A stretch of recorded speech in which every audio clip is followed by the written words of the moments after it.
Still, there are plenty of persuadable voters left out there. And while many in the past have turned to newspaper endorsements to maybe make a decision, we got to wondering just how useful are they, especially when there's so much distrust with the media or when we are so divided as a country. Let's look at this endorsement in Spokane, Washington. Their newspaper there, the Spokesman Review. They endorsed both Governor Jay Inslee for re-election and President Trump. They wrote, "Donald Trump is a bully and a bigot. We recommend voting for him anyway."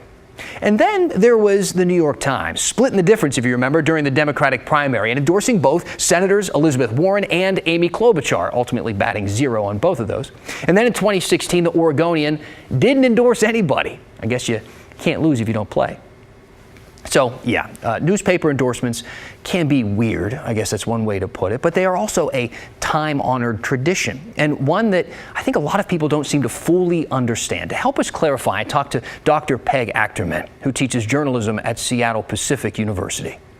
What people forget, and what I catch my students on all the time, and I'm sure actually probably 70–80% of most viewers and readers forget that the endorsement comes from the opinions side, and it is on the opinions page of newspapers.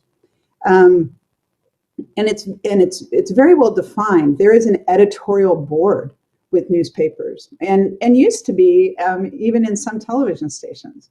So there was a board of people saying, here's why we're endorsing this person.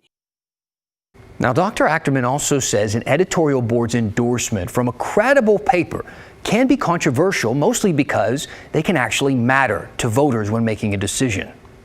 The place where some of the research shows that they're very helpful are on issues and nonpartisan elections. So where people just can't discern because they might not vote a straight party ticket.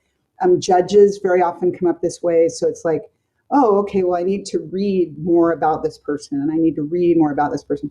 So personally, I think endorsements are more in play in a mail-in situation, just because you're more likely to do a little more research, I think, especially on issues. Now, that brings us back to that split endorsement in the Spokesman Review, the one that endorsed both Inslee and Trump. See, 3 days after they ran their endorsement, the paper then ran this column from the paper's editor, Rob Curley, announcing that the paper will no longer endorse candidates or publish unsigned editorials. Partly, he wrote, because of the hundreds of emails he got telling him he was a horrible human. I mentioned that to Dr. Achterman, and this is what she had to say. I think deciding to not do them anymore because maybe they had some really strong feedback is cowardly.